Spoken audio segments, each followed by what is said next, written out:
Yeah, John, I think you're absolutely right. A lot of people do owe the Moscow Police Department a huge apology. Absolutely, because people don't understand what it takes to do an investigation this in depth. So much was going on behind the scenes, and everybody was speculating, oh, they're dropping the ball, they're shitting this. They're too small a department. They had the FBI and the state police, everyone helping them. And it also showed what good police work is when working together. Absolutely. Yeah, what are they going to do? Blab everything to everybody and just give away all the shit that's going on? Yeah, so we're going to talk about the arrest of Bryan Kohberger, the murderer for the Idaho student Alleged case. murderer. Okay. And we have an awesome beer moment brought to you by Pete. So stick around.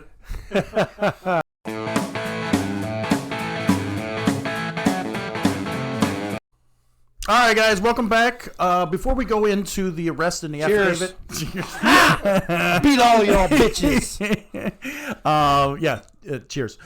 So before we go into the arrest, Double cheer? Yeah, triple cheers, and the awesome investigation. Let's go ahead and cover our fallen officer moment. What I did is I decided to look at the end of last year and see how last year ended. Last year ended with 229 officers killed in the line of duty. Oh, man. The very last officer killed in the line of duty was December 29th, Riverside Sheriff's Office in California. Deputy Isaiah Cordero, shot and killed while making a traffic stop. Approached the vehicle. Guy just jumped out, started shooting. He left. There was a chase. He was shooting at the cops. I mean, just really, really bad. Insane, man. And they ended up shooting and killing him. The shitty thing about this, the thing that will really piss you off, was in 2021, he murdered a police dog and was out on bail for failure to appear, awaiting a 25-year sentence. Hey, at least he had bail. Yeah. Because now in Chicago, we're all in certain areas of Illinois, if you weren't part of a lawsuit to prevent the Safety Act to go into effect, you have no bail. Yeah. Yeah, so he had a 21-year sentence, and he was out waiting, and he failed to appear to a hearing for that. So, yeah, this guy should not have been out, and he murdered one of the boys in blue. So, to all of our fallen officers, we salute you. We salute you. God bless you and your families. And please, please, please, please be safe out there, everyone. Please. So, just as a background on this case, everybody who is not in a coma, on November 13th of this year, or last year, there was a scumbag who entered an off-campus housing. Six students lived in this housing, and he went into there and brutally murdered four students, and two lived. And we'll go into a really interesting thing about one who lived. Oh well, two of the residents lived. Yeah, there were six there. Four got killed. Two lived. Do we want to show a picture of him? Yeah, we can do that. Well, no, hold off. Let's talk about him in a moment. Let's talk about some background. So, since November 13th, the Moscow Police Department has been working this case, and like in the intro, everybody was crapping on them about not being productive. Right. And one Friday, they don't have enough experience to handle a case like this. And shouldn't they call the sheriff's office or state police or whoever to help? And all those agencies were helping. Of course they were. Yeah, and a week ago they made an arrest in this case. So we're gonna break down and give you some analysis from inside law enforcement and some detective analysis. We've all been detectives, so we're gonna give you some analysis and explain what's in the affidavit. The affidavit's out there. You can read it, and we're going to explain it. So one thing I think we need to explain to people, if they're not familiar with it, a probable cause affidavit is, right? And this was an application for a warrant, essentially. For an arrest warrant. For an arrest warrant for a judge to sign an arrest warrant for Mr. Kohberger. It's not the entire case. It's bare bones, the little bit that they have to show to show that there was probable cause to arrest. Yep, absolutely. Yeah. So before we go into the meat and potatoes, we have a special beer moment from a friend of the show, Pete. We do. He reached out and said that he wanted to give us a beer, and it's a surprise. Have no idea what it is, so we're excited about that.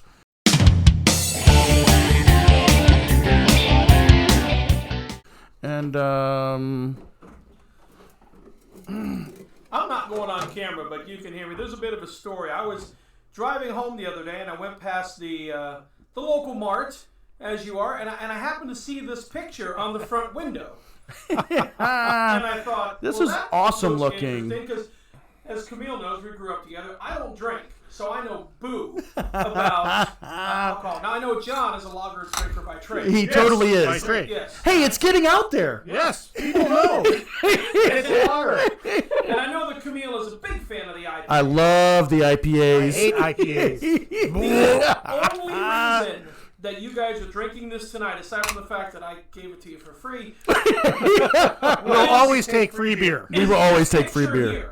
I love this. How can you not love a skeleton wearing a flight suit? Yes. So that's why you have your Voodoo Ranger tonight, boys. Drink up. All That right. is- And that is bad to the bone. I thought you thought it was Camille. oh, So this is Voodoo Ranger Juice Force IPA. It's a hazy Imperial IPA, New Belgium. I guess Voodoo Ranger is the brewer. Holy shit, 9.5% alcohol. all right. Pete knows. By Pete knows us well. Ranger has some. Woo! Homie. Ooh, smells grapefruit. Holy cow. Yeah, I you can like you that. can definitely taste the grapefruit in there. Damn. It's not bad for an IPA. If you're gonna Cheers, drink all day, Pete. Holy cow. If you're gonna drink all day, have this in the morning. You get your fruit, so Damn, that's good, man. So I know this is going to be a longer episode, so I'm going to start us off. I'm going to give that a 7.25. Dude, that's the highest IPA rating you have ever given, period. Yeah. And I'm going to give mine the highest after John. I'm gonna go with a full 8. It's actually it's very a decent drinkable. beer. Yeah. It's Man, it's drinkable. good. So, I'm going, dude, this is like, because I hate IPAs, I am going a 9.0. wow. 9. A 9. Wow. Look at So- you, man. If you ever Damn. see a skeleton wearing his flight suit on a can of beer, pick it up. Voodoo Ranger. Juice Force IPA. So Man, you're that's telling me good. that all those years hanging out with you for decades has peripherally rubbed off on what is good beer? Yes. Yes. It had to have. It had to have, because it is amazing. Well, do you pick your football teams by their colors too? No, Miami Dolphins, that's it. All right. So let's move on to this affidavit. Bears. It's 18 pages long, or 19 pages, and there was a blank page in there. It's probably redacted information. And like John said, an affidavit is an arrest warrant affidavit is when you have probable cause to make an arrest on somebody. You've worked a case, and essentially probable cause is reasonable person would believe that a crime was committed and this person committed that crime. And the affidavit shows all of that information put together where the judge can read it and say, yes, I agree. It seems like this guy.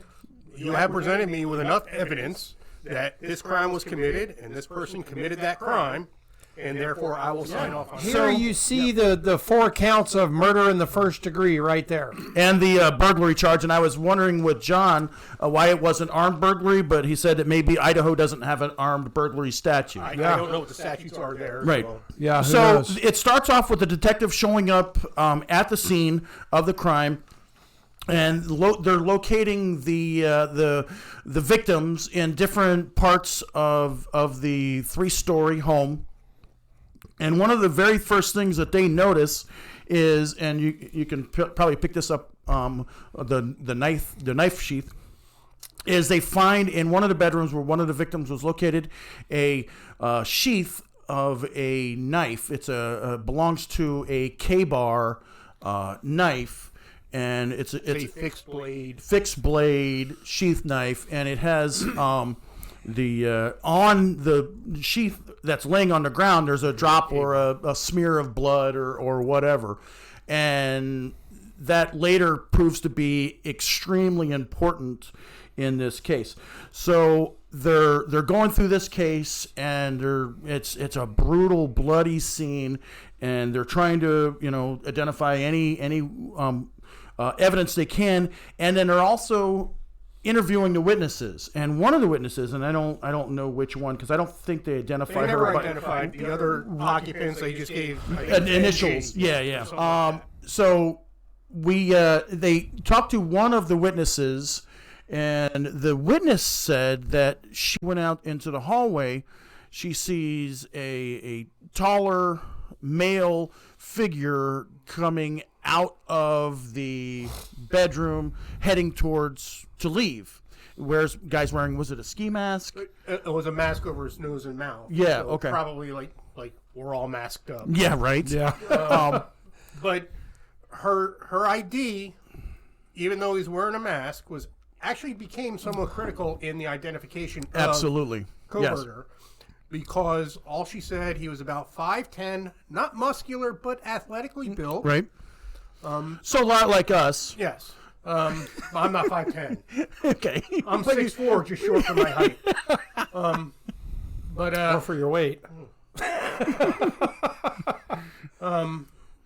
He had bushy eyebrows. Bushy eyebrows, right. And that does show that it is important a lot later. Later on, during the investigation, and this became a key part. I got to show it. Okay, here he is. We'll show him again in a minute, but I had to show him. Look at them eyebrows. That was her identification. Looks like two caterpillars over his eyeballs. Come on. Right.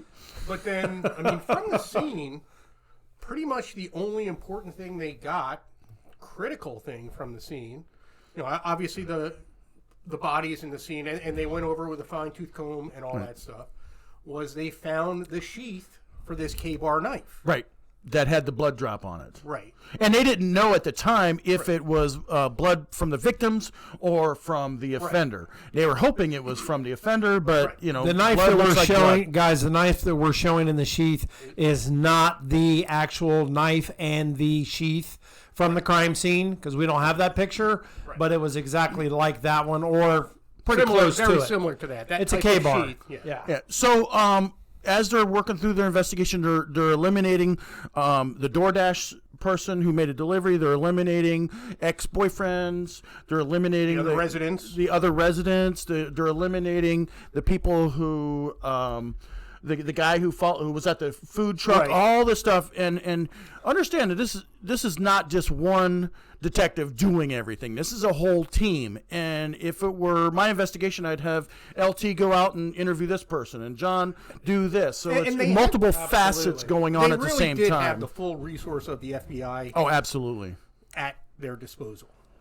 This murder, these murders, were nationwide news, and they were not going to hold back anything. No, sky's the limit. Right, and that became critical because, the thing that broke this case was that white Hyundai Elantra. Right. So speaking of that, there was a white vehicle picked up in the area, leaving the scene of the crime. Right after or about the time when they thought that it probably happened. They were able to narrow down a relatively good time frame by talking to witnesses and everything. Yep. So they, with almost everybody having Ring cameras nowadays, and they went and they did what's called an area canvas, a neighborhood canvas. Hey, did you hear anything? Do you have a Do you have a Ring camera? Wing fuzzer done. Do you have anything that would help us? So they picked up a white vehicle leaving the area, and then they backed it up, and they saw the same white vehicle coming into the area. Mm-hmm. Yeah. And they were able to do some forensic analysis of the vehicle. The FBI has a team. Yep. That their job is to identify vehicles via picture. Which I don't know why they didn't just call LT, because he could do that from, a car doing 90 miles an hour at 2 o'clock in the morning. He used to be able to from 500 yards. Right. But now cars are so similar nowadays, you can't even tell if it's a Mercedes or a Kia. Right. Yeah. So good point, John. They But It they is have tough. This, It they is have tough. this team that, if you show them a picture, they can come up with a fairly tight description as to what this vehicle could be. And at first, I think they said it was a 2011 to 2013. Right, and then they Then expanded they the expanded years. 2016. Right. But they knew it was a Hyundai Elantra. Yep. Yeah, it all goes by body design, taillight design, everything Right. else. Right. Because usually the only thing that usually in a vehicle over from a year to the next year that changes is the outline of the taillights, the headlights, maybe the grille. The basic body design usually stays about the same unless they do a complete revamp of everything. Right. But what they can do, It's what they'll great. do is they'll measure the distance in the crease from the wheel well. Right.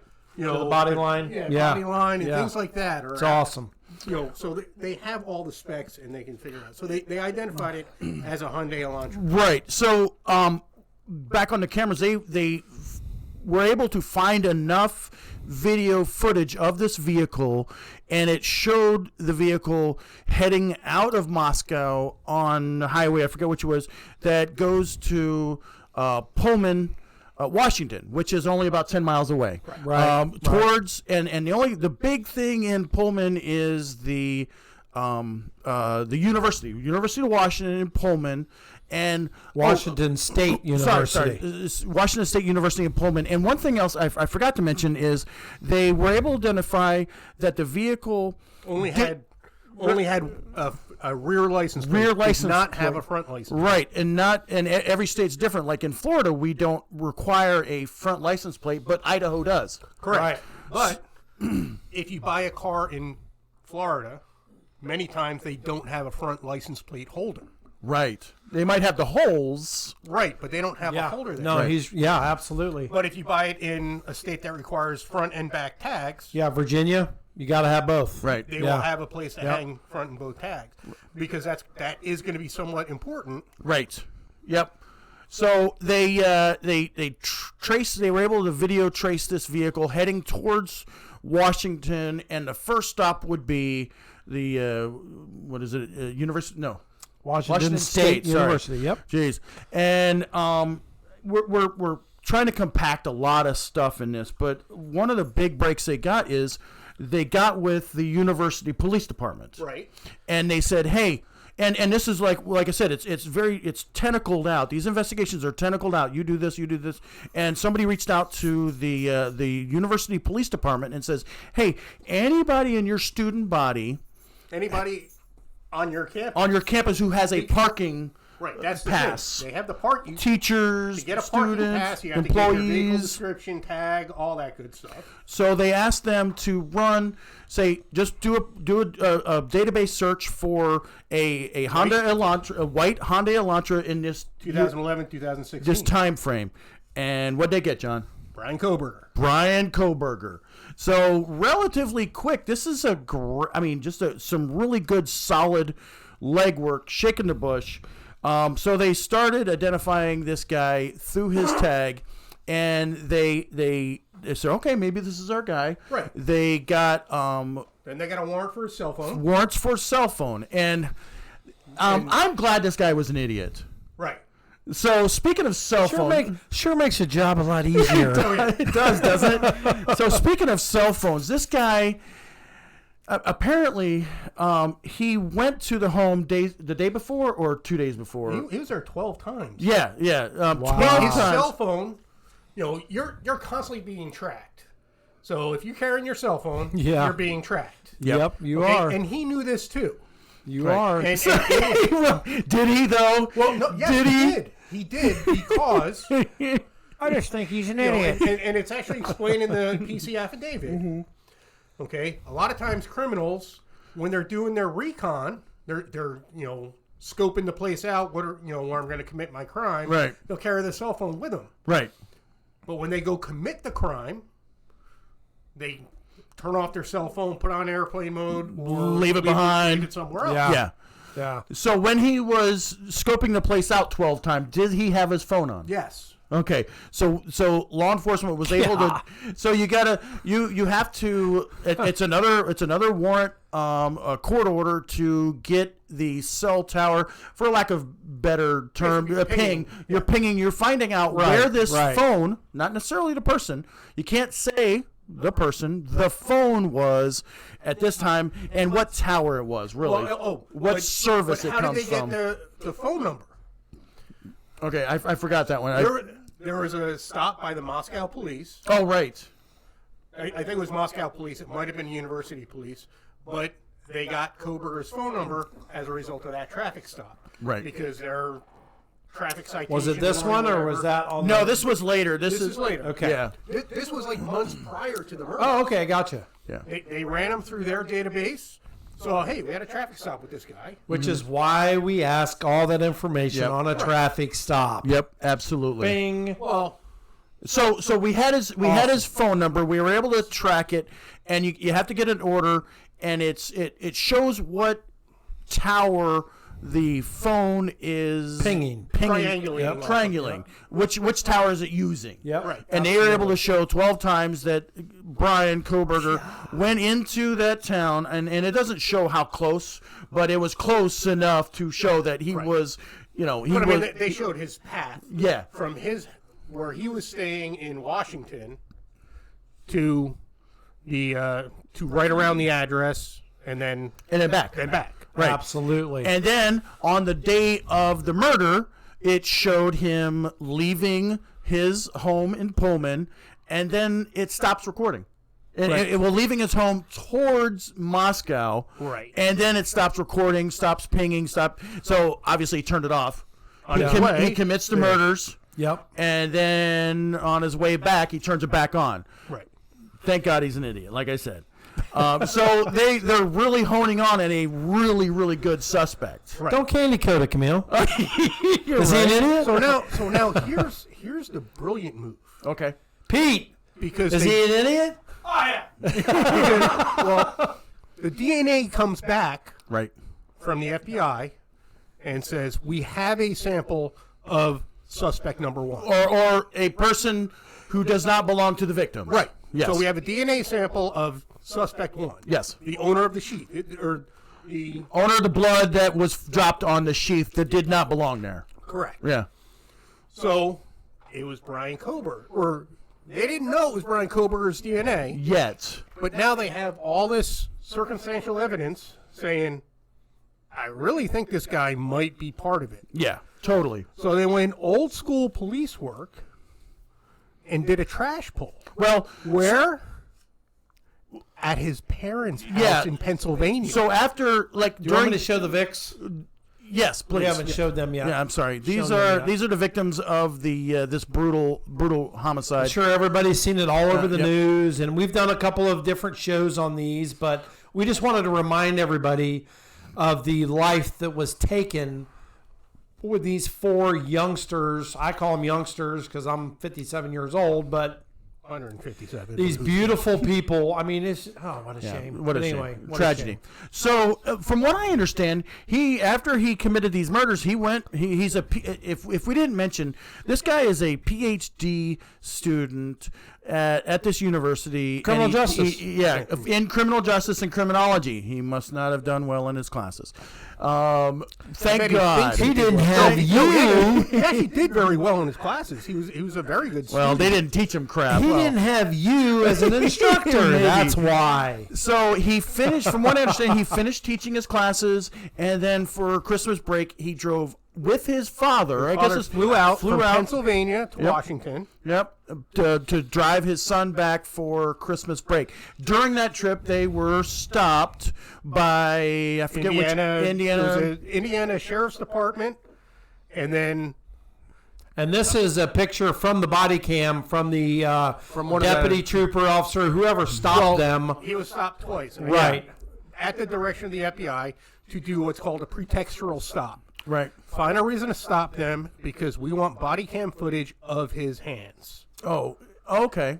So That's what they wanted, and you could see there was some. Yeah, there was a injuries mark to on his the hand. right outside forearm of his hand. So why don't you explain what a pretextual stop is? Okay, a pretextual stop is we're stopping you. We, being law enforcement, is stopping you for a violation of law. It can be the most insignificant violation. Low of law. blinker fluid? Well, no, because that's not actually a violation Really? of law. Huh. Yes, but like in Florida, you have to put a decal on your car on your license plate, and there's actually a law that says it's supposed to be displayed in the upper right-hand corner. Right. And some people put it in the left or Put right. it in the left-hand corner, and I normally would only stop someone I would be willing to write a ticket for. Right. I would not be willing to write a ticket for that. But Now, the ultimate goal is to. But if I need to find out something from inside that car. Either I think there's dope in the car or marijuana or not marijuana. Yeah, right. Legal. But I mean, I need to make contact with the occupants of that car for whatever reason. As long as I see a violation of law. Right. And you're not stopping for no reason. Right. I have a lawful authority to stop them. Right. So the FBI requested, and they probably put it out, hey, we know they're in Indiana on this highway, so please find any goddamn reason you can find to stop them. They're probably continuing to track this guy. Right. Yep. Because they probably got a live ping on his phone. Yeah. That's what they got, which has to be a warrant. It has to be a warrant. Because they found out after the murders, he returned to the scene. Right. Yeah, later. Why did he do that? I think probably because they realized he lost the sheath. Yeah. And he's hoping he could find it. Wasn't it 4 hours later? I think they said. I think it was 4 hours later he returned to the scene. Yeah. Anyway, so he was stopped on his way back to Pennsylvania. Who else does that? I'm sorry? Who else returns to the scene or sticks around at the scene and watches? Arsonist. Yeah, definitely. To watch it. Yeah. To watch it. I'm sorry, good. So he heads back to Pennsylvania for Christmas. Cops are all over him like a bum on a ham sandwich. Detectives fly over there. They do a surveillance, and they're watching this guy. And they need is a sample of his DNA to match the blood drop that was left on the sheath. Right. So they're following him. They're watching him to see if he throws trash out. And I read somewhere that he actually was taking trash from his folks' trash can and putting it in the neighbor's trash.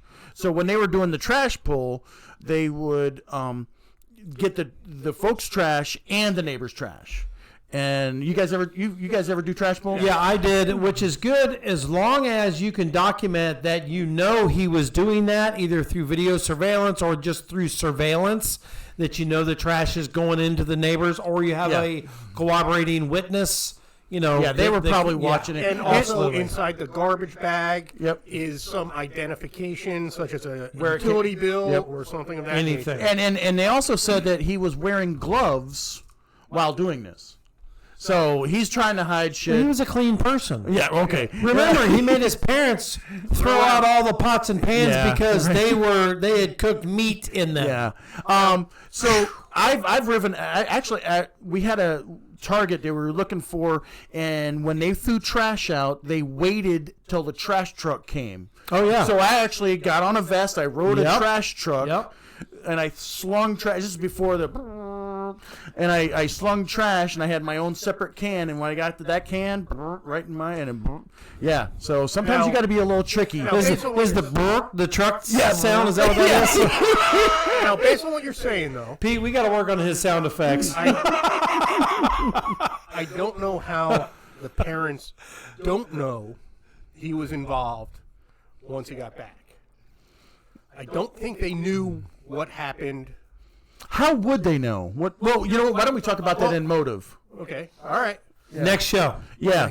Next show. That's a good. That's a good. So good analogy. They eventually grabbed enough trash, and see what I was surprised about is that they sent the samples back to Idaho for DNA. I thought they could just upload the DNA sample into the profile and then do it anywhere in Pennsylvania.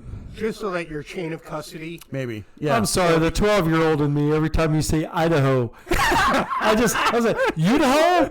I thought Idaho. And hey, I just want to say, I know what we're discussing is a really tragic event, and we're not trying to make light of the situation. Absolutely not. So if you're watching this and you think we're being disrespectful or anything like that, we're not trying to be disrespectful. What's it called? It's called gallows humor. Gallows humor. It's a cop so- thing. If you don't get it, I'm sorry. Yeah. That's just the way it is. So they have Good point. they have a DNA profile from the sheath. They pulled the trash. They developed a DNA profile that was like 99.98% that the donor of this DNA is the father of the donor of the DNA sample on the sheet. Right. So as soon as they got that hit back, that's where this affidavit comes in, You know because if it that's was the touch last. DNA from the trash? It wasn't in the. You don't know? Okay. I was just curious. The only thing it said was the surveillance team collected trash Items to get DNA. items from the Okay, trash, gotcha. and then But could it have been his dad's DNA? no, because Well, it would not have been that exact. It wouldn't have been the father. It would have said this is the father of. Or DNA the percentage would have been a lot lower. I got you. Yeah. Good question. They like to I know. know. Sorry. Yeah, absolutely. They like to would know. not been. It's this 99.9999% is not familial. It's not relationship. This is the guy. Right. See, and when they first started talking about it was familial DNA that they used to identify him before the PC affidavit was released, right? I think everyone was thinking, oh, it's Ancestry or 23andMe, something like that. Right. But no, it was they went and got The familial DNA. Absolutely. But I'm going to tell you that, and now we know how they identified him. And the important thing we got to recognize is people were getting so pissed off at Moscow PD that they don't know what they're doing. They can't handle this case. It's Right. too big. They got to give it off to someone else.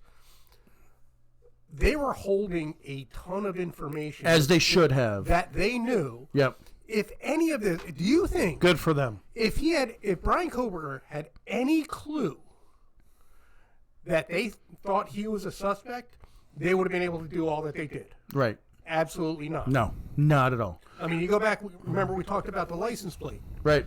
okay? It was right after the murders he registered his car in Washington, Yep. okay?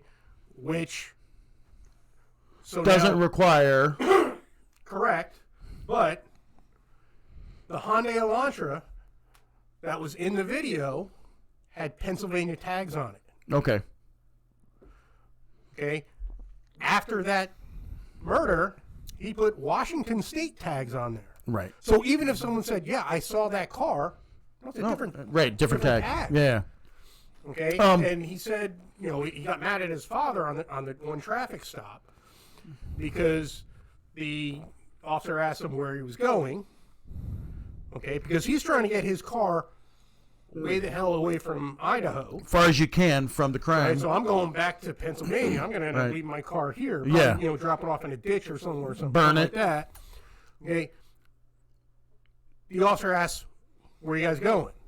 And he says, "Oh, actually, we're just going out to get some Thai food." And Dad said, "Well, actually, we're driving from Washington to Pennsylvania." Well, yeah. At which point, they say his facial expression when his father said that It's was like, Dad, you're giving me up. "You just put me at the crime scene." Yeah. You kidding me? Or in the crime state. Right. Right Crime there. state. So they were able to get the match, the DNA. The only reason why DNA is only 99.9 is that identical twins, have the same DNA. Right. If that wasn't true, then you could, just like fingerprints, say 100%. this is the guy. Absolutely. So because of that factor, we say the chance of it being somebody else is 1 in 10 trillion. So if you're an identical, There's a chance. Right. so if you're an identical twin, Right. So they So now, if Kohberger's dad had an identical twin, they would have had a problem. right. Yeah. Maybe.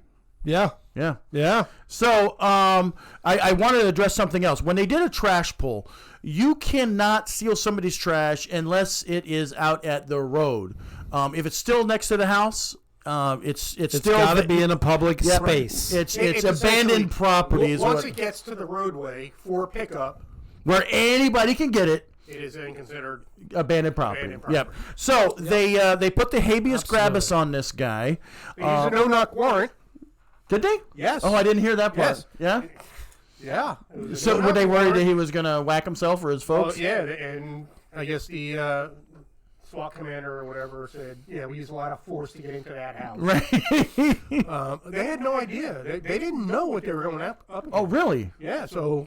So I'm surprised that I'm surprised the lead detective wasn't out there. I would have been out there. Well, directing the whole thing. But it was a no-knock warrant granted to go in at like 3 o'clock in the morning. Yeah. Which is like never granted. Isn't that ironic? Yeah. Yeah, I mean, is that because that's about the same time that the murder happened? So they arrested this guy. They took him to, my opinion, the first thing they did is they took him to the station for an interview. They probably had the interview room all set up, ready to go, and because what happens is if he goes to first appearance, he's got an attorney. Yeah, but chances are he probably lawyered up, but he apparently did say one thing. Oh, yeah, he did say. What did he say, John? Upon being arrested, he said, was anyone else arrested for Yeah, this or was case? I the only one arrested on this? Yeah, that threw me. I was like, what? So now, And that threw them off a little bit, too. People are thinking, is there more to the story or not?